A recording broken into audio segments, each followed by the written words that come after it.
pumatak ang ulan. So pupunta ako dun sa dulo, sisilong ako dun sa pintuan papunta sa kulungan ni Dr. Jose Rizal.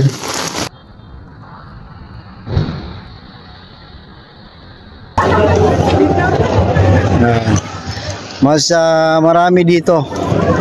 Kung sa ano lang na mas maraming namamasyal, maraming tao dito sa phase 3. Malapad kasi at saka maraming kainan. May space talaga na pwede kang tumambay. So ito nga Plaza Mexico. Napakalaga din ang kasaysayan yan sa atin, ano? Malaki rin ang contribution yan sa ekonomiya ng Pilipinas noon, ano? So ito, maraming tao dito.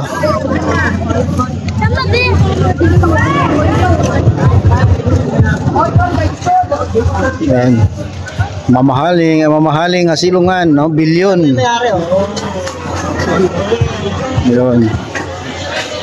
Pero tayo naman ikutin natin hanggang doon sa dulo. May payong naman tayo at saka nakasinilas naman ako ng rubber. So walang problema. So yun ang mga basura, nagtipon-tipon. Yun ang sinasabi ko nga kainan dito, guys, oh. Yan. Yan, may music. Mag-mute muna tayo. Yan, dito na, guys, no? Phase 3, no? Ng Pasig River Esplanade. Oh. So wala talagang magandang moment pag inulan. So yung mga tao dyan, nakapayong, ang kay Nining B, oh, guys. Talagang pila-pila pa rin ang tao. Grabe talaga si Nining B, ano? Yan. Papunta tayo doon sa dulo.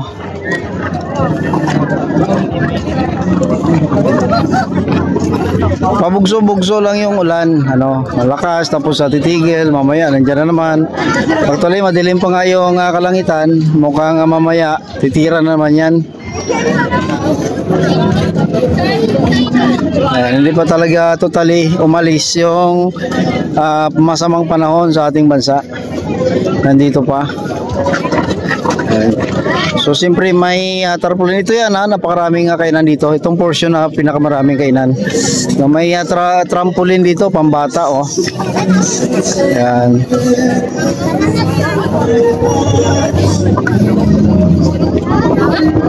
Yan, tinakpan kasi maulan. Yan. Kung wala lang ulan, sigurado punong-puno dito ang tambayan na yan. Pero dahil maulan, yun. Saka nga iniisip ko siyempre yung mga tao, yung mga tindahan. Kasi I don't know kung yung 2.5 ay isang araw yun o isang buwan. Kung isang buwan, okay lang, no? Mura na yon. Bawi naman nila yan sa kita nila. Yan, no? May mga kainan, no? Mura lang, sarap. Dito naman, mga tent na pang kainan, no? Bili ka, tapos dito ka upo, no? Sa mga tent. So may silungan din naman. Pero konti lang, no? Konti lang yung makupa niya. Yan. So nakikita ko ang barge, no? Nandiyan pa rin. So papunta naman tayo talaga doon. So ito na yung wall ng Port Santiago, guys, oh. Kung nakikita nyo may mga bago, yan ay na-repair na. And of course yung mga hollow blocks naman, itong wall na yan, I think repair na yan. Ang pinaka-original siguro ito, no? Yung nakikita nyo yung may natira siya ng malalaking bricks, yan siya. Kasi ang pintuan niya dati ito. Bakit siya nag-V-shape, no? Kasi para yung angle, kung nandiyan yung kalaban, maswing niya, no, ang canyon or yung armas, kung ano man ang gagamitin nila dyan, maswing nila within 45 degree, no? So yan, repair na ito. Kasi ito naman, guys, ang Port Santiago, binumba kasi ito nung panahon ng mga Hapon, no? Binumba ng tura-tura ito. Kaya yung mga malalaking bricks, yan na yung pinaka-original na wall niya. So yung mga hollow blocks na modern, yan na yung repair na. Yan. So napakaganda, di ba? So ito yung original pa to, tingnan nyo, guys, oh. Yung kita talaga do yung yung mga lumot, no, na nakakabit sa wall, kitang-kita. At saka siyempre yung bintana or yung ang lagusan na yan, nagpapakita na dyan nakaposisyon yung mga armas ng mga kawal natin. So dito may lagusan na papunta sa Port Santiago. No need mo na pumunta doon sa may Palacio del Gobernador, sa main entrance sila. Dito lang may entrance na. Yan. Pwede ka nang tumagos. So, yan ang isa pang wall, no? Malaki to. Malaki tong Port Santiago, guys. Dito sa portion na to, dito talaga yung pinakakulungan ni Dr. Jose Rizal sa kabila ng wall na yan, ano? Nandyan siya. Yan, diba?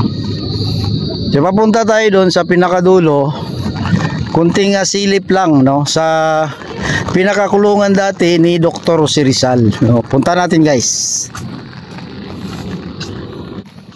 Dito sa area na to, konti lang ang namamasyal. Pinakadulo na kasi to.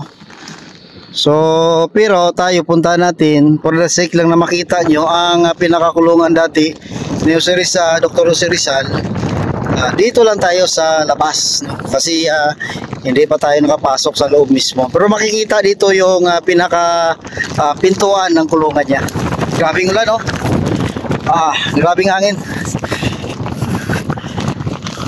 Paya ko, guys, oh. Pinapalit. Pumatak ang ulan. So, pupunta ako dun sa dulo. Sisilong ako dun sa pintuan papunta sa kulungan ni Dr. Jose Rizal. Yan, oh. Yan, may bike. At dito si guard. Yan, guys, no, ang may ilaw na yan, may nakalagay na pangalan.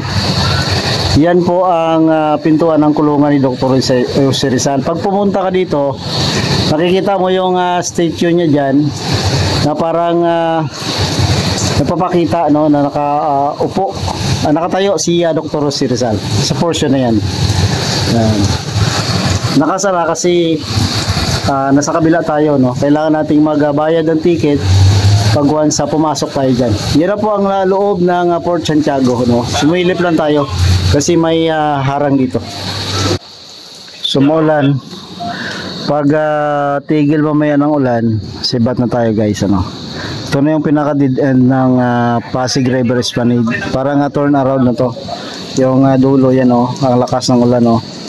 So yan naman sigurado ay dala ng habagat, no? Kasi ang bagyo ay lumabas na ng ating area of responsibility. Noong namasyal kami dito sa Port Santiago, ito ay lagusan din nung wala pang Esplanade. Pwede kang tumagos dito noon, pero ngayon sinara na dahil nga parang dalawang dalawang pasyalan na. Yan. Yan, guys, salamat po, no? Salamat sa panonood sa aking vlog. Salamat po, guys, at mabuhay po tayong lahat.